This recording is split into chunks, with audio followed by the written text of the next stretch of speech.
Welcome to the fourth installment of our video lecture series. Our letter V artist is going to be Vincent van Gogh. Van Gogh is certainly my first love when it comes to art. I remember the librarian coming to my class in first grade and reading us a book about Vincent van Gogh, and I had never heard the word art before. And I remember thinking, well, if that's what art is, I want to do it. So he's a big inspiration to me for sure. He was born in Zundert in the Netherlands in 1853. This town is now known for a really good parade with these floats made entirely of flowers, which are really impressive. So it's kind of an artistic community. He was the oldest surviving son of a family. He had 6 siblings, and his father and both his grandfather were ministers of the Dutch Reformed Church. This name, Vincent, he was named after an uncle who was a sculptor.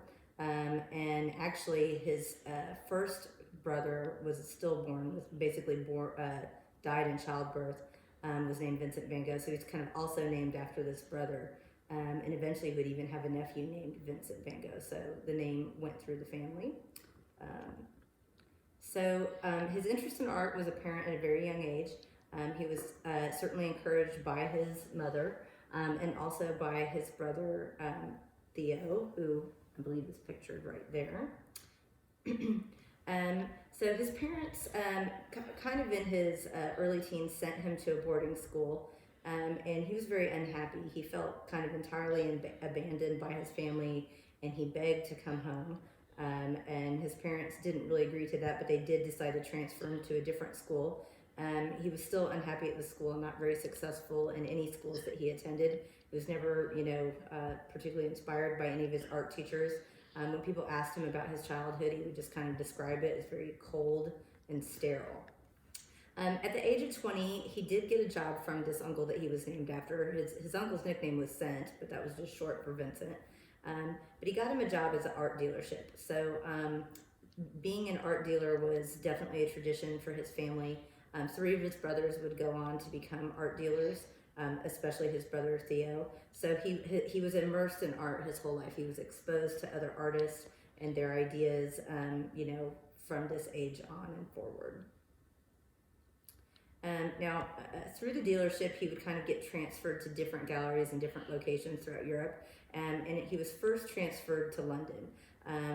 But unfortunately, it was kind of revealed here that he was not very much of a businessman. He wasn't very successful at sales or any aspect of the business. And this would kind of lead to him getting transferred to other locations and things like that. He also began to have kind of romantic heartbreak, which was also kind of a reoccurring problem in his life. But he very much became infatuated with his landlord's daughter. And when he expressed his feelings to her, she kind of rejected him outright. And this is an unfortunate problem that he would kind of suffer over and over again in his lifetime. So as a result of this heartbreak, he kind of grew more isolated, spent more time alone, and he also became more religious. And he would kind of make strict rules for himself. He kind of abstained from eating meat and made other kind of strict rules for himself. And this is kind of another thing we'll see throughout his life. Whenever he kind of goes through heartbreak, he kind of turns towards his faith or his art to kind of rebolster himself. After being transferred to London, his family kind of arranged to have him come back to Paris, which would be closer to home. And also, Paris was known as being this bustling art city. But he was also fired from this gallery just a year later due to his kind of unprofessional choices. He worked a number of odd jobs after this. For a while, he was a teacher. He was also a minister's assistant. He worked in a bookstore, and when he worked at the bookstore, he was known for doing these kind of impressive doodles, and that he would also kind of translate passages of the Bible into English, French, and German, even though Dutch was his native language. And this would be a painting that he did many years later, but was a painting of the Bible. So at one point, after being kind of not successful in pretty much any professional position, he took up a missionary position, which was basically volunteer work. One thing he wanted to do was kind of show support for his sort of impoverished congregation. And one thing that he did was he actually gave up his, kind of comfortable lodgings to a homeless person in the community, and then he in turn himself slept on this little small hut that had a straw floor. But the priesthood did not appreciate this. They actually dismissed him from his volunteer position, and they said that what he was doing was undermining the dignities of priesthood. So of course, by modern standards, this might have been seen as a noble thing, but at the time, it wasn't considered that. And this is a later painting that he did of a church in the south of France. Now, his father was pretty frustrated with him at this point. He'd not been successful in school. He'd not been successful in a number of jobs. He wasn't even successful in volunteer positions. And so they had started to determine that there was something wrong. And it would be determined for sure that he had some sort of mental illness, although he was never diagnosed with any particular disorder or illness. But anyway, he would stay in an asylum for about 6 months. And there's not a lot of information about his time there.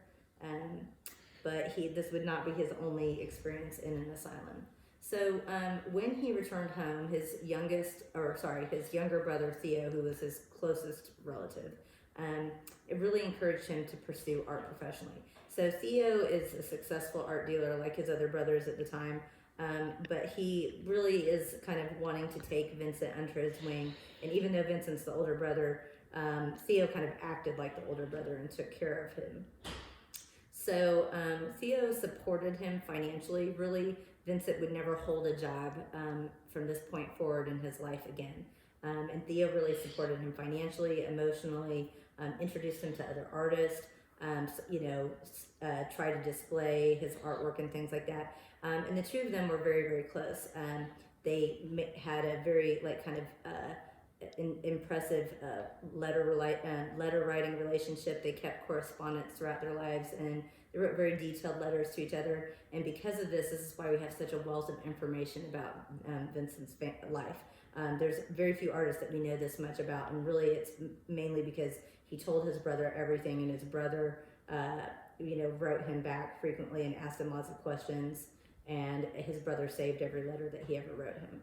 Oh, and just a side note, this is a painting of Vincent's brother Theo, but the two of them looked so much alike that sometimes it's hard for art historians today to tell which paintings were actually self-portraits of Vincent or which ones were, of his brother Theo. In fact, in the gallery, they have a whole section dedicated to self-portraits by Vincent, portraits that they know are Theo, and then they have a few portraits in the middle that they can't really determine who it might be. So one thing that Theo supported was for him to attend the Royal Academy for Arts in Paris, even though he had never really been successful in school. And he wasn't necessarily successful here either, but he did begin drawing regularly from this point. He never really gave up his hobby of drawing from this point forward.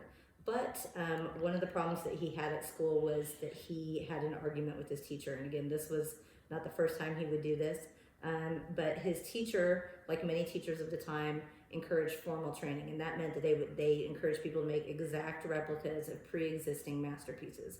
And his teacher at the time asked him to recreate the Venus de Milo, which was a famous Greek sculpture. And instead, Van Gogh decided to draw one of his female friends with more realistic proportions. And the teacher was very angry about this.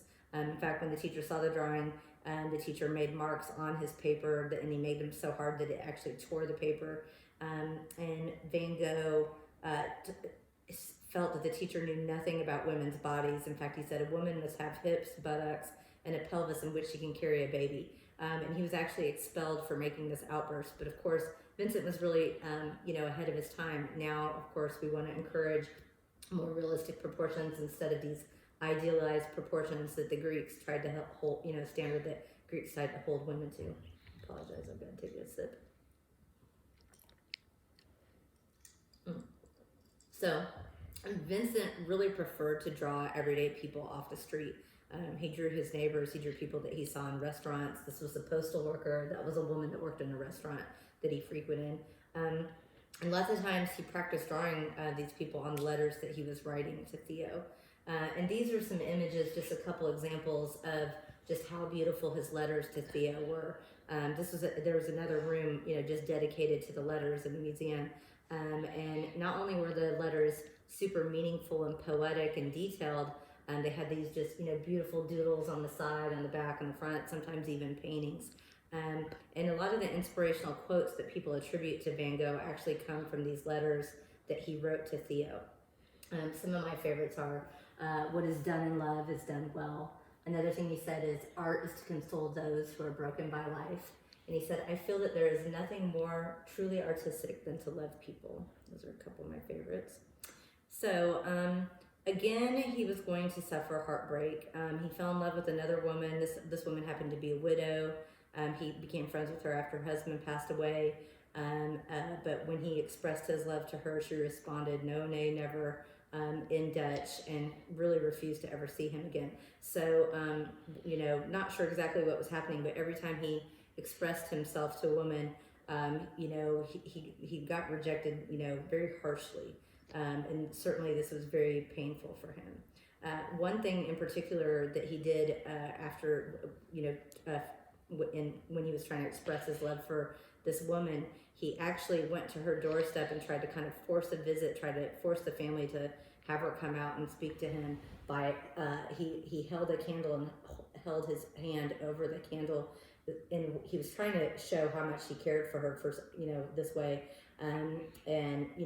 so that he would hold that candle over his hand or under his hand as long as he needed to until she came out. And of course, he just injured himself, and this didn't endear him to the family at all. Instead, it kind of scared them, and really kind of, that really made it important to them to kind of make sure that he stayed away. So again, this is the kind of, situation he had, in relationship to women.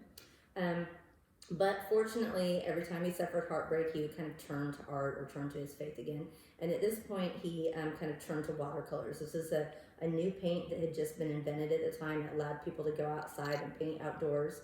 And he learned, watercolor painting techniques from a teacher named Mauve. I hope I'm pronouncing that correctly. But again, he would have a falling out with this teacher. And again, it was because Mauve had encouraged formal training to draw from plaster cast sculptures rather than live models. And Vincent again had strong opinions about art. He thought it was better to draw from people from life. And Mauve really disapproved of the fact that Vincent would draw everyday people that he found off the street, sometimes even including prostitutes. And so the two just couldn't reconcile their differences, and they went their separate ways. This painting in particular is a prostitute that he painted, inside a restaurant. And again, Vincent wasn't afraid to kind of draw the darker aspects of life and things that would have been taboo, for everyday society. So eventually, Vincent kind of made friends with a lot of prostitutes because they were certainly willing to model for him, because that was a much better way for them to earn money. He made living arrangements, in particular with a prostitute named Sen, and these are drawings that he did of Sen's son and daughter. And so he provided for her financially, which was, of course, actually Theo's money, because he was not making any income himself. And then she in turn modeled for him. But unfortunately, as a result of this relationship that he had with Sen, he ended up in the hospital for 3 weeks due to complications from a sexually transmitted disease that he got from her. And he actually, it was discovered by his death that he actually had 2 STDs. He had both syphilis and gonorrhea. And so at this point, it was already clear that he had suffered mental illness, but at this point he had contracted 2 sexually transmitted diseases that also affect the brain. Both of these STDs attack the brain. They cause dementia, confusion, and things like this. So certainly this was not a good combination for him to have both of these problems. But it was not unusual. It's estimated that 1 in 10 men had syphilis in the 1800s in Europe. So it was a very common condition for a lot of men to suffer.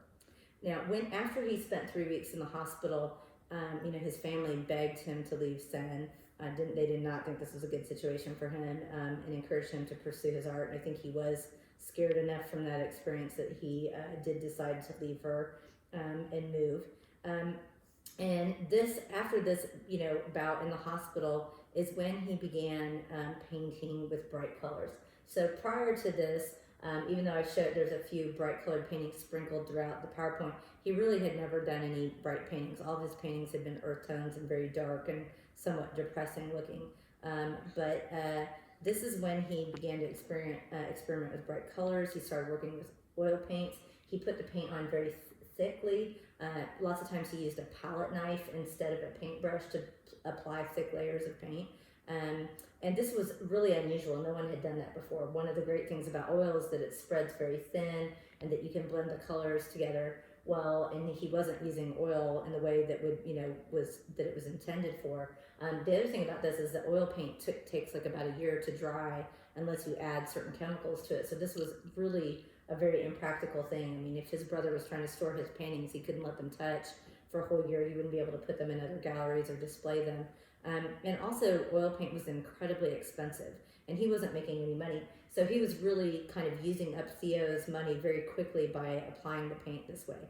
But he certainly just loved the effects of this, and I think most people do to this day.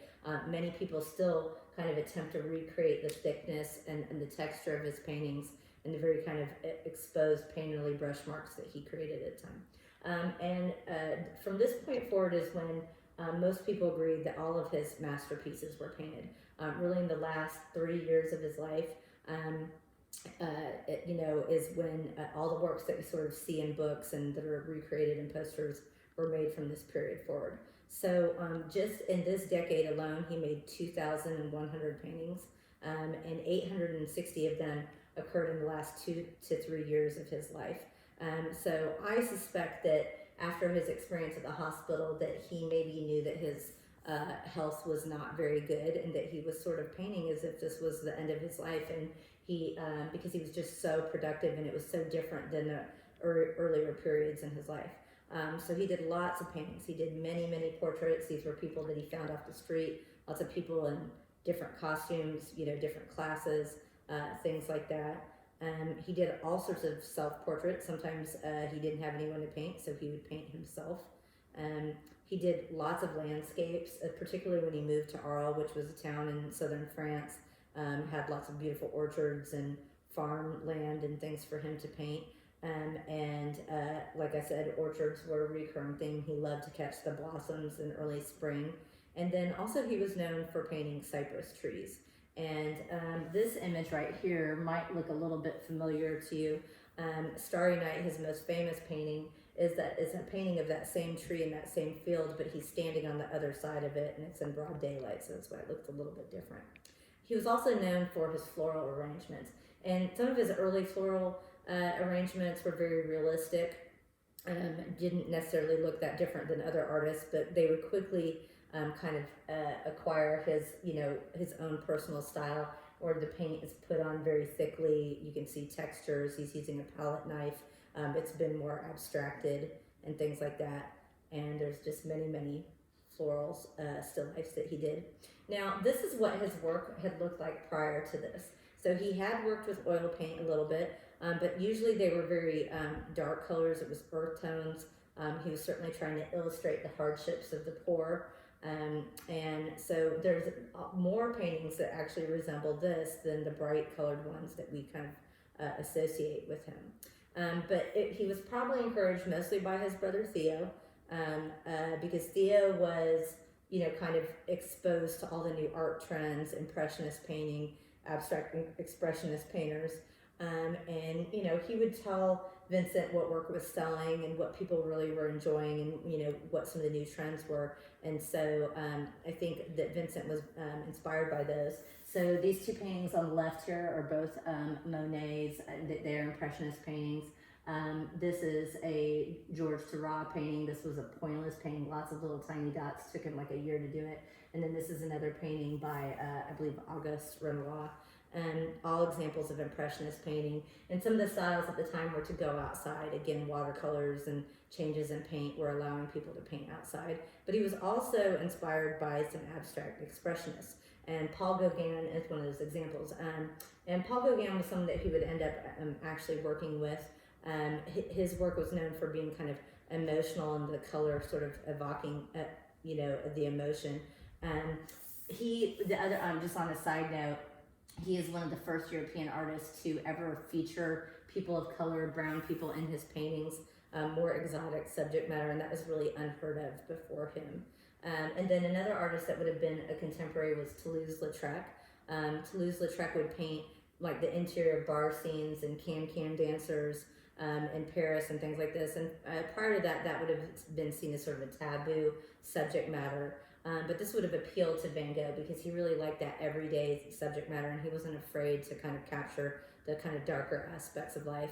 And then another artist would have been Paul Signac. He was like Georges Seurat, a pointillisted paintings with lots of little dashes and things like that, where they would kind of play with color. It was somewhat realistic, somewhat abstracted, but lots of little dashes. And then another huge inspiration for him would have been Japanese ukiyo-e prints.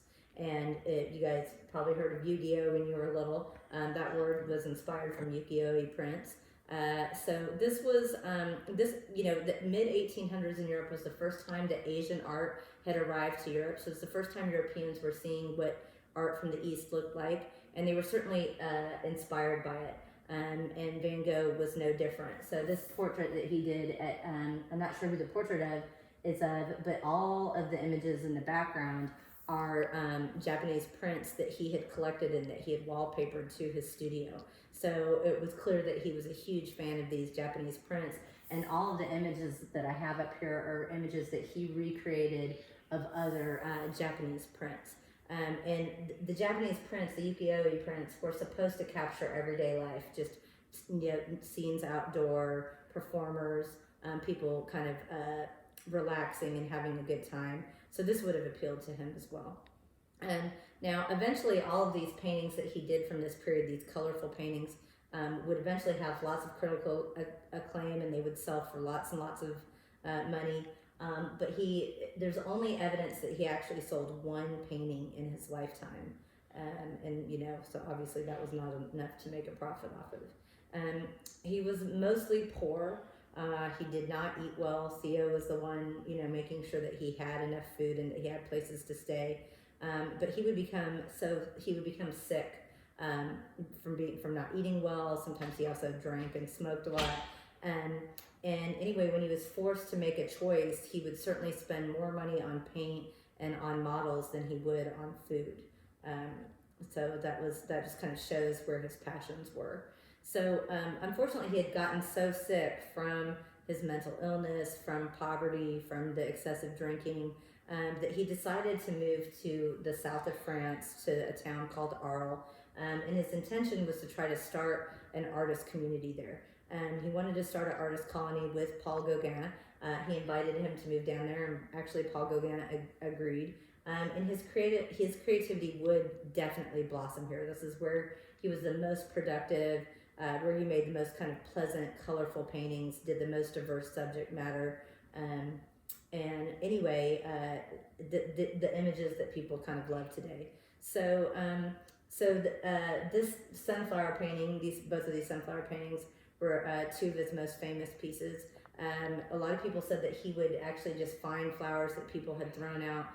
So this bouquet in particular was starting to wilt, and someone had thrown it out, and he said he found it in a gutter in the street, and he quickly put it in a vase at his house and painted it. And this was unusual at the time to actually include wilting flowers in his pictures, but it's very valuable now.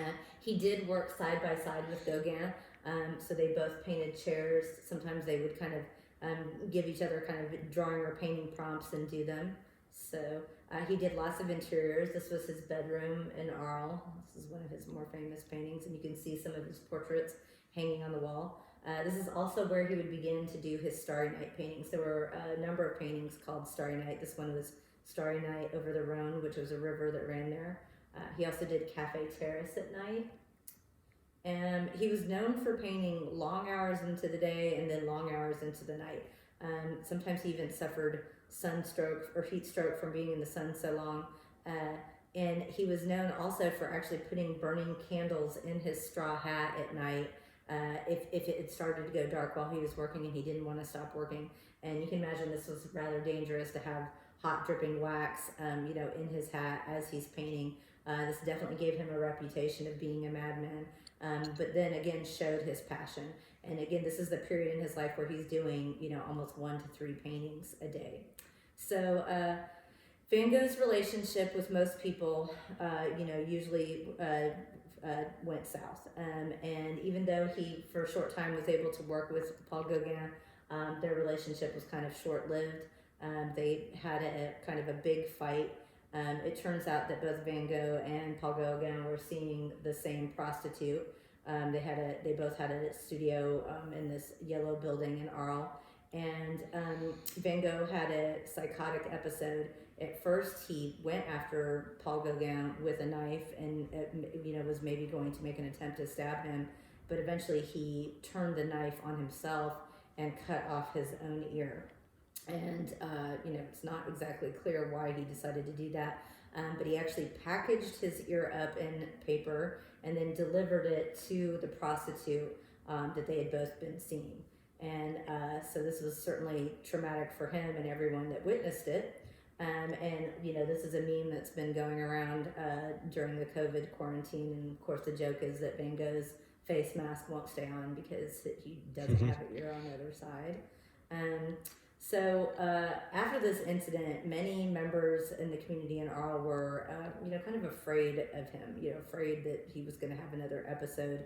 And they actually signed a petition begging that this red-headed madman not be allowed to return. And this is the yellow building that he and Paul Gauguin both had studios in. And so not only had he suffered very severe rejection from his family, and all the women that he, had expressed interest in, now he's experiencing huge rejection from an entire community. So I imagine that was, incredibly devastating. And so he voluntarily checked himself into an asylum in the south of France, Saint Remy de Provence. And he did do a number of famous paintings here. The irises that he did a number of times were part of the gardens at this asylum. But he would check out, and one thing I do want to say is that a lot of people have kind of tried to attribute his creativity to his mental illness because so many of his great works happened as he got sicker and sicker. But most experts on Van Gogh kind of disagree with that theory because he was never known to actually paint when he was having any kind of episode or anything like that. He wasn't able to do that. In fact, he was only able to paint when he stabilized. And so the creativity came from his own ideas and talent and not from any kind of mental illness. So one painting that he did at this time was he painted a doctor that was his doctor at the asylum and also continued to be his therapist after he got out of the asylum. But the doctor actually didn't really like the painting very much. In fact, he used it to repair a chicken coop, and then he eventually gave it away. But this was a very unfortunate decision for his family and for his descendants because now that painting, the last time that it sold for $50 million. And now it's in a Russian museum, the Pushkin Museum in Russia. And so that painting that I showed on the previous slide and the 7 pictured here are his 8 top selling paintings. So if you look up the top 25 most expensive paintings that have ever sold, he currently has 8 on there. So he, Picasso, Andy Warhol, Da Vinci are some of the artists that continue to have the highest selling works. And this is quite a feat because very few of his works have actually sold. Many of his paintings stayed within the family because Theo kept them and passed them down to younger generations. So the fact that his work is selling so high is pretty impressive because not very many of his pieces are available. So while he was in Arles, is where he painted Starry Night. And Starry Night is certainly his most famous painting and arguably the most famous painting of all times. Some people would argue maybe it was the Mona Lisa, but this painting has probably been reproduced more than that. It's been turned into t-shirts, posters, coffee mugs, socks, you name it, probably more than any other image. Ironically, Van Gogh was very critical of this work. He wasn't proud of this. He didn't think this was one of his best paintings. He felt like he had abstracted it too much, and he said that reality had receded too far into the background of this image. No. I'm sorry. There we go. So a lot of art historians suspect that Van Gogh was inspired by Hokusai's wave. Hokusai's wave is really the most famous of all the Japanese ukiyo-e prints. So he certainly would have been familiar with it. And a lot of people think that it inspired this kind of tumultuous sky that he has in Starry Night, and I don't think that that's too far-fetched of a idea, although there's no concrete evidence that that's the case. Now, Van Gogh would eventually get out of the asylum, but unfortunately, he would take his own life at the age of 37. And this is, only 2 years after he had moved to Arles, 2 or 3 years. It was clear that he had mental illness at this point. He certainly suffered from 2 STDs that were also contributing to confusion and dementia. And his younger brother Theo died but 6 months after. And actually, Theo was found to have also died of syphilis. And like I said, 1 in 10 men in Europe had that at the time, so this was not unusual. And they're actually buried together in Arles, side by side. So, Van Gogh was certainly, considered a madman and probably a failure in his lifetime. But now a lot of people perceive him as very much as a misunderstood genius. And now, nowadays we kind of have this stereotype that artists are sort of these, maybe insane or, struggling individuals and things like that. But really, this whole stereotype of artists being like that came from Vincent van Gogh's story. There's really no artist prior to him that had that reputation, and very few since. So the stereotype of artists really very much came from Vincent van Gogh's personal story. So one good thing, though, is that Theo saved every single painting that Vincent ever gave him, and Vincent pretty much gave him all of his work. And then even after Theo passed away, Theo's wife saved everything, and they saved every single letter that he wrote them. And this ended up being a huge gift for the Van Gogh family and really for the Dutch people in general. So Theo would eventually name his first son Vincent after his brother. And this is the painting that Vincent painted for his nephew Vincent when he was born. There was a close-up of some of the blossoms on the orchards that he saw in Arles. Anyway, the family continued to pass these paintings down and keep them in the family for many, many years. And they established the Vincent van Gogh Museum in 1973. And to this day, this museum still really owns most of his work. And I was fortunate enough to get to see it in around 2015. The museum I think it's about a 5-story building, and it's really the most heavily armed museum I've ever been in. There were armed guards in practically every room. It was nearly impossible to take a photograph of any of his paintings because it wasn't allowed. Anyway, in 2017, this is the last time they kept a record, it had 2.2 million visitors, and 85% of the visitors are from foreign countries.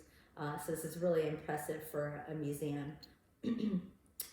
Unfortunately, this happened just 2 weeks ago, but one of the Van Gogh's paintings got stolen, not from the Van Gogh Museum, but from a museum called Singer Laren, which is also in the Netherlands. But they actually didn't own the painting. It was on loan from another museum. But this was a painting from kind of early in his career. This was the garden outside the church where his father and his grandfather had been a minister. And unfortunately, because people weren't going to museums during the COVID outbreak, someone broke through the glass windows and stole this painting, and we don't know where it is now, but it's one of the unfortunate things that's happened in this pandemic. So I know it's a little bit of a sad story, but he really did, make beautiful art and have a huge contribution on art history. That's it. Thank you.